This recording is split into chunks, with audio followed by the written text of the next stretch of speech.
अश्विन मास के कृष्ण पक्ष की एकादशी का नाम है इंदिरा एकादशी। पितृपक्ष में आने के कारण इस एकादशी का महात्म और भी ज्यादा बढ़ जाता है।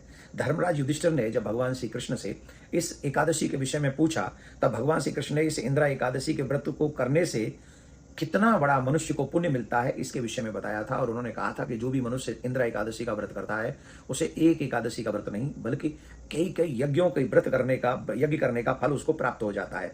पितृपक्ष में इस एकादशी को आने से पितृगणों की आत्मा को तृप्त करने का अवसर भी मनुष्यों को प्राप्त होता है। और जो इस व्रत को ढंग से करते हैं उनके पितृ भी तृप्त उनसे हो जाते हैं, उन्हें पितरों की भी आशीर्वाद प्राप्त हो जाती है। इस दिन व्रती को दसवीं तिथि के दिन से ही, मतलब दसवीं की रात्रि से ही मन क्रम वचन से शुद्ध आहार विहार विचार करना चाहिए। लोग सुबह ब्रह्म मुहूर्त में उठें, स्नान करें, स्नान करने के बाद फिर संकल्प करें, अपने हाथ में जल लेकर संकल्प लें, अपना नाम अपना गोत्र, और कहें कि हम एकादशी का व्रत करेंगे।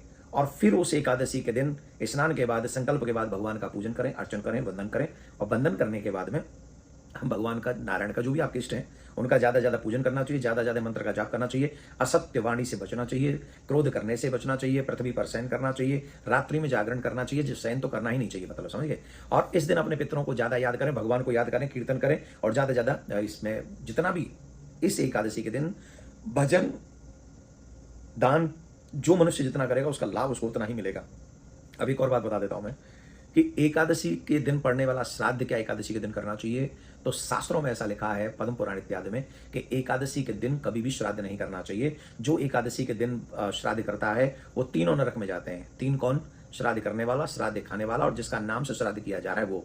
तो ये तीनों ही नरक में जाएंगे। इसका मतलब है एकादशी का श्राद्ध द्वादशी के दिन करना चाहिए, कभी भी एकादशी के दिन, क्योंकि अन्नदान मना है। व्रत करोगे एकादशी का व्रत में अन्न तो खिला नहीं सकते हो, बिना अन्न के वो श्राद्ध लगेगा नहीं। तो तीनों को नरक में जाना पड़ेगा। इसके लिए बहुत सावधानी रखें कि एकादशी के दिन हम श्राद्ध न करें, और श्राद्ध द्वादशी के दिन उनके नाम से हम लोग कर सकते हैं।